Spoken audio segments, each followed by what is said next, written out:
Bối cảnh lịch sử xã hội và sự xuất hiện của Roma Iang.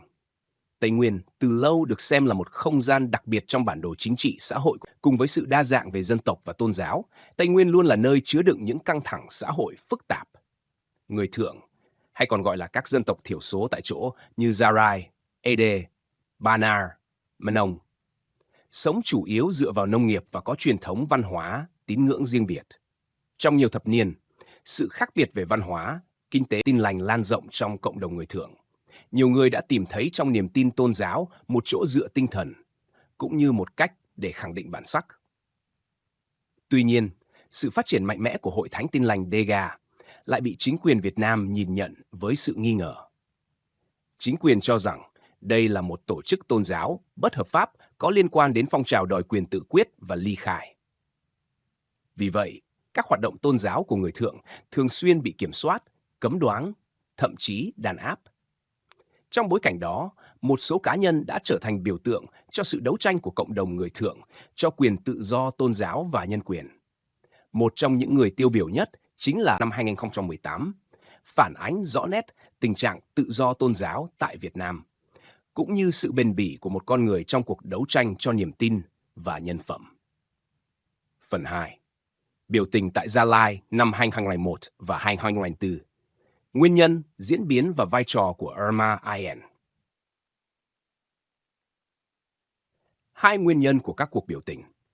Đầu thập niên 2000, Gia Lai và nhiều tỉnh Tây Nguyên bùng nổ các cuộc biểu tình quy mô lớn.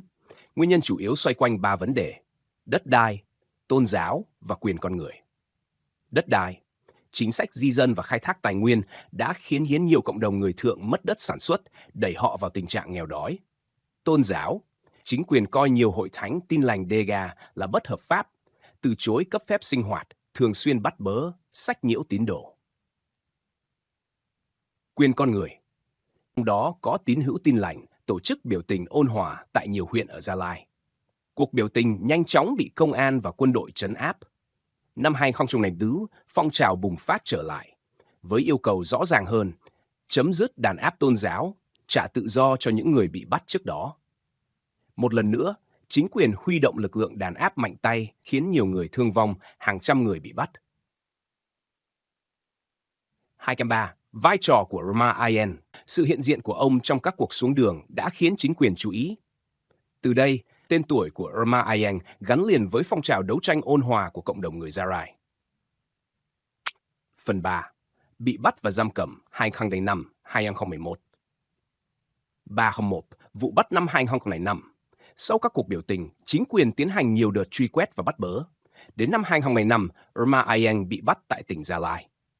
Trong thời gian đầu giam giữ, ông phải chịu nhiều hình thức tra tấn và ngược đãi, bị đánh đập, đe dọa, bỏ đói và ép cùng. Đây là một thực tế mà nhiều tổ chức nhân quyền quốc tế đã ghi nhận tại Tây Nguyên trong cùng giai đoạn.